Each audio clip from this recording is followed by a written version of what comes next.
pleasure to be with a room full of people who don't believe that Mother Earth should be run like a business. So as Governor Brown kicks off this self-congratulatory summit, so-called climate summit, it is really long past time to have a conversation, an honest conversation, about the existential crisis that we face. Climate chaos is accelerating before our very eyes. The fires, the floods, the hurricanes, and drought are having a devastating impact on people, and poor people and people of color are being hit the hardest. I mean, just look at what's happened with Puerto Rico. Recent studies put the death toll now in line with the 9/11 attacks. From one storm, 3,000 people. And remember, following 9/11, politicians found the financial resources to engage in two misguided wars, to create the Department of Homeland Security, to quickly transform airport security. Yet, the impact of climate change is already many times worse than that of 9/11, and we haven't even begun to feel the very worst impacts. Yet the silence from our politicians, both Republican and Democratic, is deafening. But we can't let this unprecedented crisis leave us depressed or frozen with fear. We can still stop the worst of climate change if we take the urgent and visionary action. It's time to stop talking about 2045 or 2050 and make the dramatic changes we need now. We have the technology. We have to create the political will. Scientists are telling us if we don't move off of fossil fuels, we will soon cross a point of no return. And after that, it's going to be almost impossible to keep the Earth's temperature from going above 2 degrees Celsius. Remember, that was the goal of the Paris Agreement, to cut emissions enough to keep the planet from crossing a limit that could have a catastrophic effect. The fires, the deadly storms, the sweltering heat, the mudslides, the drought, and the floods are just the beginning. A recently released study by atmospheric scientists at Oxford and Utrecht University is just the latest research showing that we have only a few years left for policymakers to take action. Based on their model, scientists say that the point of no return is the year 2035, unless we cut emissions and make significant progress towards going 100% renewable. And the higher the Earth's temperature goes, the harder it's going to be to predict the climate consequences. That's because, we all know this, certain natural systems on the planet could be activated by warming and consequently trigger further warming, like a row of cascading dominoes. Potential tipping points include the thaw of permafrost, which would release trapped gases, and the death of the Amazon rainforest, which is, of course, one of the ways that atmospheric carbon dioxide gets reduced. If this were to happen, we could experience what scientists call hot house Earth. In that situation, Earth's average temperature could raise 4 or 5 degrees Celsius above pre-industrial levels and lead to sea levels up to 200 feet higher than they are now. Parts of the Earth could become actually uninhabitable. And we're already in a dangerous situation where current food production could be impacted. Lloyd's of London, hardly a progressive company, it's the giant insurance broker, issued a report called Food System Shock, which says that the greatest threat to civilization over the next 40 years is likely to be extreme drought and floods, hitting multiple major global grain-producing bread baskets simultaneously. Their report outlined a plausible famine situation that causes rioting, civil war, mass starvation, and severe losses to the global economy. The scenario that Lloyd's lays out works out to about an 18% chance over the next 40 years of having this happen. That's why the work that all of you do on soil and promoting regional agriculture and living with nature as if we're part of nature is so important. Now, with this dire situation and all of the climate change-related tragedies that California has experienced, you would think that Governor Brown would be doing all that he could to move the state off of fossil fuels.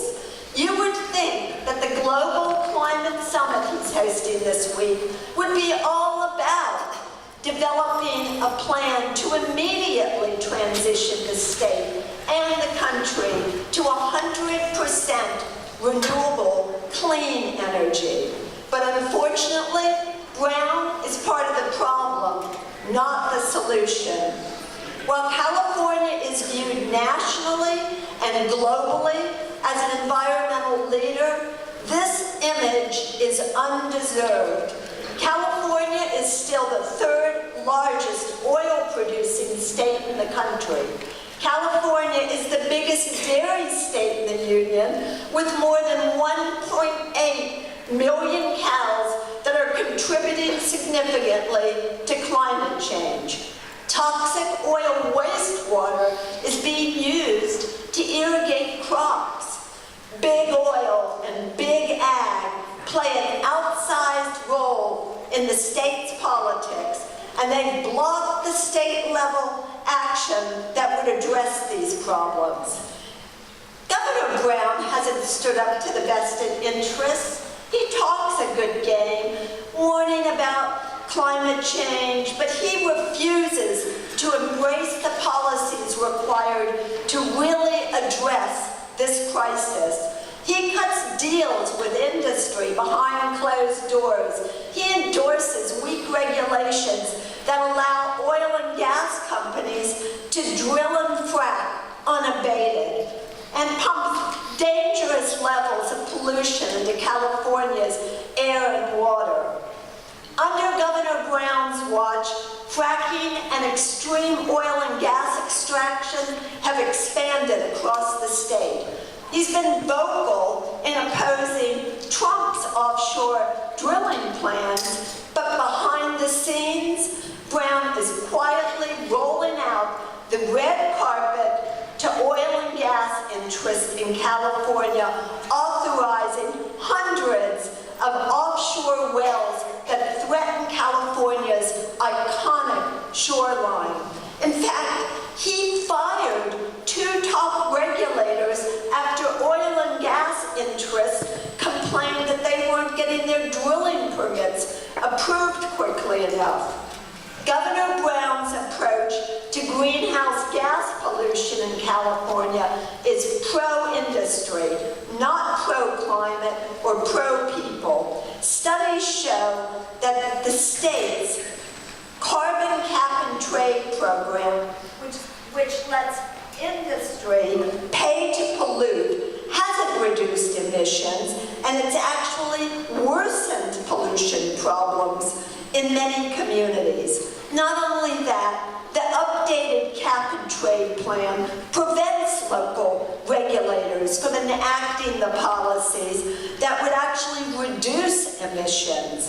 It gives tax cuts to corporations, it funnels money to factory farms, and it allows polluters to avoid emission reduction through these ridiculous criminal offset technicalities. Governor Brown refuses to shut down the disaster-plagued Aliso Canyon gas field in Los Angeles. Every day, families in the San Fernando Valley experience horrible problems with their health, including bleeding, rashes, nausea, and headaches from Aliso Canyon's toxic leaks. A health survey found cancer-causing chemicals such as uranium and benzene in children's hair and urine samples. Meanwhile, Brown's sister has made millions as a board member of Sempra, which owns the field. That's real corruption.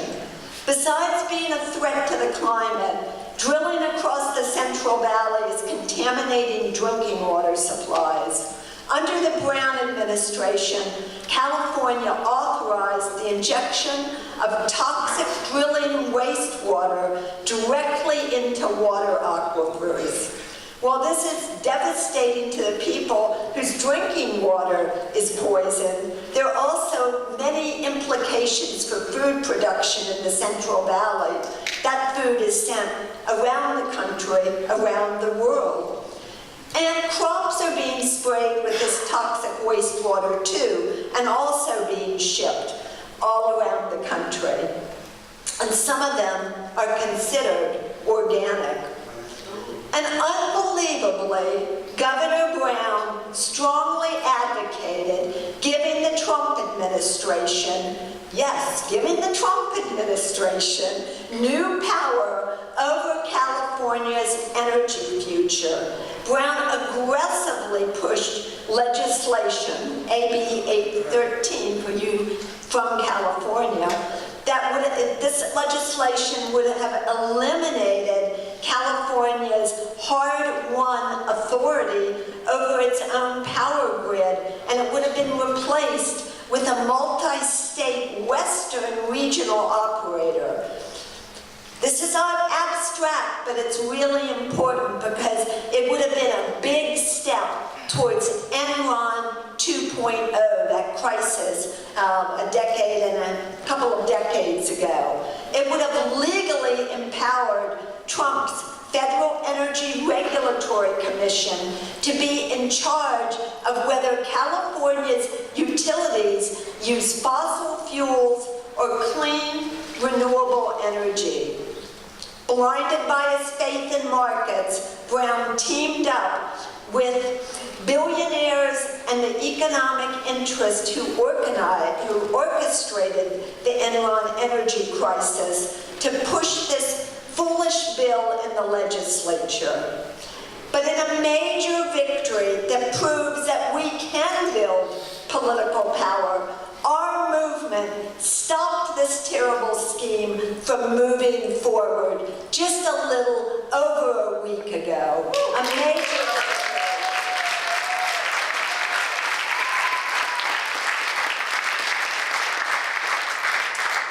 And let me just say something about Senate Bill 100, which I'm sure many of you know about. It was passed in the legislature, and Brown will probably sign it, although he's been holding it hostages to the bill that I just mentioned. That legislation is a step forward, but it really comes nowhere close to addressing the crisis. It moves California to 60% renewable energy by 2030, a modest increase over the current goal. This is good, but California can be a leader. California should be a leader. So we need to come back and follow up on this legislation, clean up the renewable portfolio standard, and push California to 100% renewable energy. Let California be the leader we need nationally and internationally.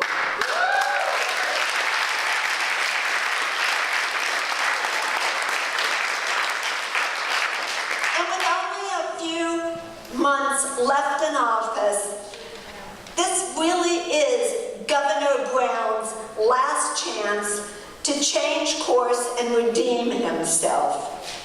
But it's not looking real good. Even though Brown's Last Chance campaign was endorsed by 800 organizations and is demanding that Brown curtail the fossil fuel industry by stopping all new projects in California. We are going to meet him in the streets of California this week and force the next governor, Governor Newsom, to take the action that we need. These actions this week are very important, but they need to be part of an ongoing campaign. They should be a lesson for Gavin Newsom, who is going to be the next governor, and it's time to stop giving Democrats a pass just because the alternative is worse. This really needs to be the beginning of a renewed effort to make California this national leader. Our collective survival is dependent on building the political power to achieve bold and ambitious goals. California must stop all new oil wells. California must stop fracking, stop building gas-fired power plants and letting gas storage facilities run, and build pipelines. We must shut down all existing fossil fuel infrastructure. We must pass measures that build out our renewable energy capacity at the local and the state level. And while we're advancing state-based policies, we also need to move California's congressional delegation to lead at the national level. The All Fossil Fuels for a Better Future Act, H.R. 3671, was authored by Tulsi Gabbard, and if passed, it would move the country to 100% renewable energy by 2035, with 80% built out by 2027. It was drafted with input from the environmental justice community to ensure that the interests and concerns are up front and center of these communities. The bill now has 44 sponsors, including Barbara Lee, Zoe Lofgren, and Mark D.C. Salinger in the Bay Area. However, just 10 of California's 53 members of Congress are on the bill. This means that Nancy Pelosi, Ro Khanna, Mike Thompson, Jared Huffman, and others have not taken up the mantle of leadership that we need. We must pressure every member of the delegation to sponsor and advocate for this landmark legislation. And if you'd like to help with this, take out your phone now and text renewables to 69866. That's renewables to 69866. Obviously, achieving all of this is going to require changing the political landscape in the state. And that's no small task of the state with the 5th largest economy in the world. Stopping the worst of climate change and rebuilding our democracy will require continuing to organize an army of grassroots allies and volunteers in every corner of the state. It's going to require electing unbought and uncompromised champions to the state legislature and Congress, and eventually the presidency. But winning is possible, and it is the only choice that we have. When the OFF Act was introduced last year, it had only 4 co-sponsors. Now it has 44, and that took a lot of organizing. And it also has 30 congressional candidates, including several in top-tier races that made it through their primaries and pledged to support the bill if elected in November, many including Alicia Cortez and Ayanna Presley campaigned actively on moving to 100% renewable energy by 2035. If we can get this bill reintroduced next year and starting with over 50 sponsors, that gets us closer to where we need to be. We are also witnessing enormous change at the state level. In Maryland, Food and Water Action is proud to support Ben Jealous, who has pledged to move the state to 100% renewable energy by 2035. In Florida, Andrew Gillum is polling ahead of the Trump crony Ron DeSantis, and is running on a pledge to stop offshore drilling and to ban fracking. In Colorado, communities have come together to put a measure on the ballot that would create a 2,500-foot setback to oil wells. This would pretty much close the industry down. And this is in a state that's been dominated by the fossil fuel industry. In Michigan, Gretchen Whitmer has vowed to shut down Dirty Line 5 pipeline if elected governor. And there are more, many, many more.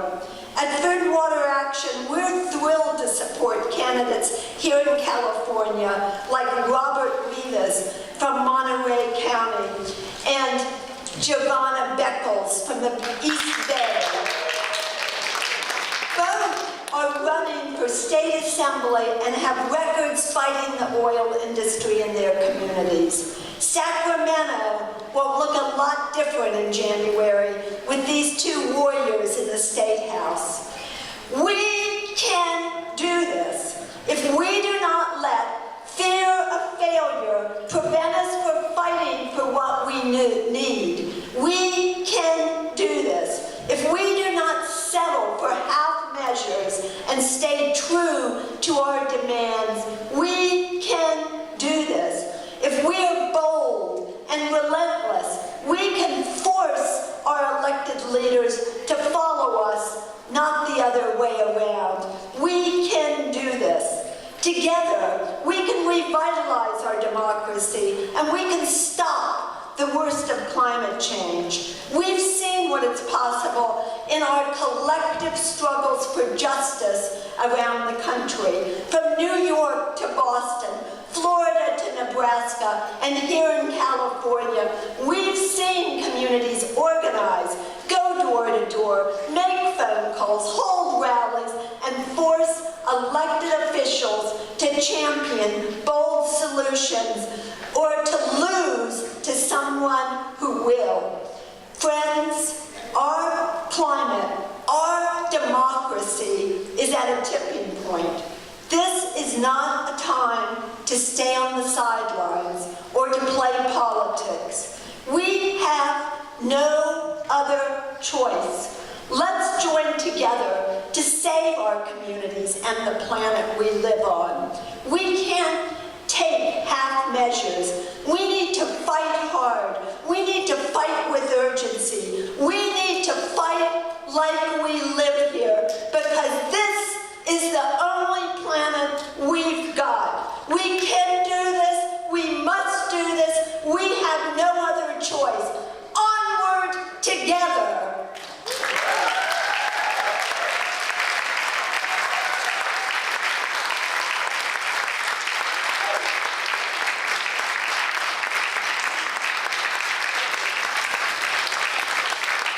We have some questions for Wenonah.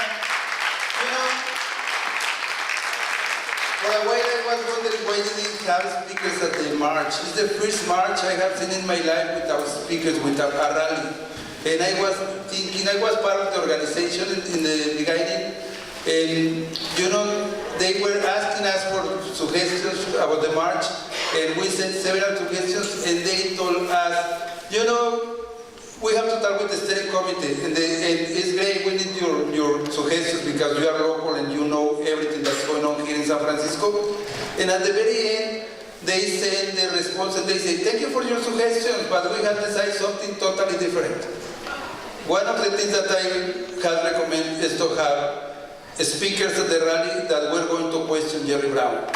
You know, and I wonder why they did it. So I told them at the end, I was joking, I said, you know, I think that this is a democratic organized march, not a democratically organized march. So it's the way I saw it. I'm sorry, I'm very cynical. This is why I'm here with Wenonah, because I think we have something in common. And this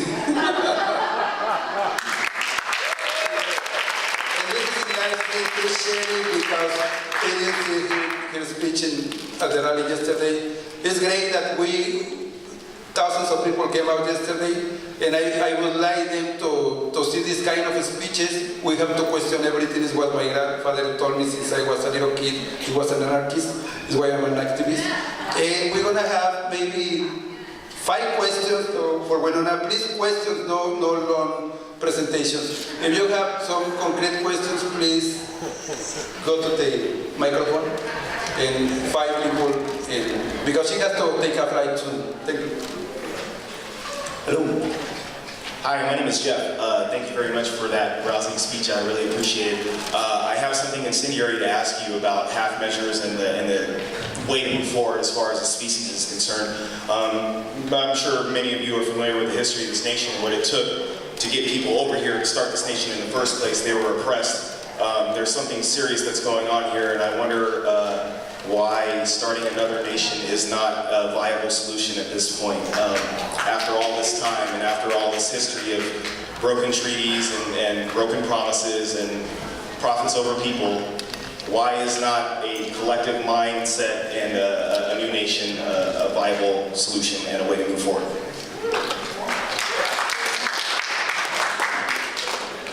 Well, you know, I think we're trying to work today to do what we can do to save the planet. There are a lot of long-term problems that have been around for a while, and a lot of social justice problems that must be solved. The stratification, the abuse of people of color. I mean, a long list of problems. But the first thing we must do is stop the worst of climate change. And the fastest way to do that is at our state level and to hold our elected leaders accountable so that we can pass legislation, deal with some of these terrible regulations immediately. Regarding cap and trade, has that done any good in California? And what should be done to improve it? No, cap and trade has really set the state backwards. And in fact, this year, when the measure was passed again, it actually took the ability of local governments to mandate emissions reductions. And I'd actually have Adam answer that question maybe at the end, because I'm in our national office and he knows the details of that.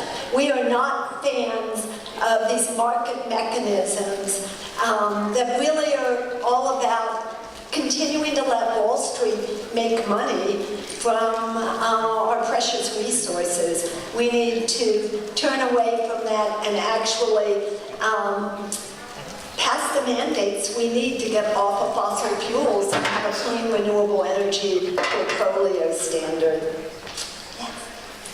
Enron 1.0 was promoted by Kavanaugh of Natural Resources Defense Council. The SB 813 was promoted by Kavanaugh of the Natural Resources Defense Council, NRDC. Big Green sometimes gets into empire building rather than their original mission of protecting the earth. Will we call out NRDC for promoting this grid regionalization? Well, you know, we worked this bill in the legislature and went toe-to-toe with NRDC, and we're very honest, wrote op-eds, met with numerous members of the California legislature.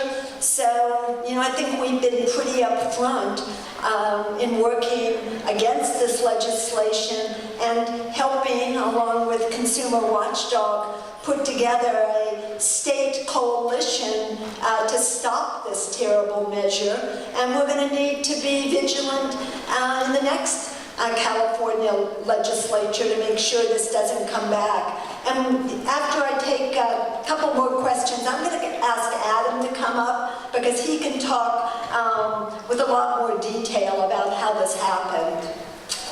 Hi. Since the 70s, the know-how to reduce or to make more efficient our use of energy is there. We don't implement it. There's also some really amazing solar solutions that aren't photovoltaic. Again, that communities can operate. They don't have to be these very expensive solar systems that are being for transmission lines. So when you talk about renewables and getting us off carbon, oil and stuff, how are we going to do that if we don't really localize energy? Yeah, I worked on renewable energy in the mid-'80s. We knew that renewable energy was ready then. We have the technology to do it, and we've had the technology to do it. It's really about the political will to make sure that we have the policies in place so that we can do it. And when we talk a lot about renewables, of course, energy efficiency is the first line of defense. We can use our energy much more efficiently. We need to have triple pane windows in every building in the United States. Think about the jobs potential. We need to use the resources of this nation to really mobilize to do our best to stop climate change. And we could be creating jobs, we could be doing this. What's holding us back are people like Governor Brown and many, many people who've been elected to Congress. And many of them are Democrats. We can't let Democrats continue to take this soft line about where we need to go. 2050 is way too late. We have to do this starting tomorrow. Okay, I'll take one more question. Great. Actually, I want to ask your opinion. Kari Hammerschlag, who you know, who works very, very hard on the Farm Bill, has rented a house down in Tulare area so that those of us who go down there can stump for cocks and Jans.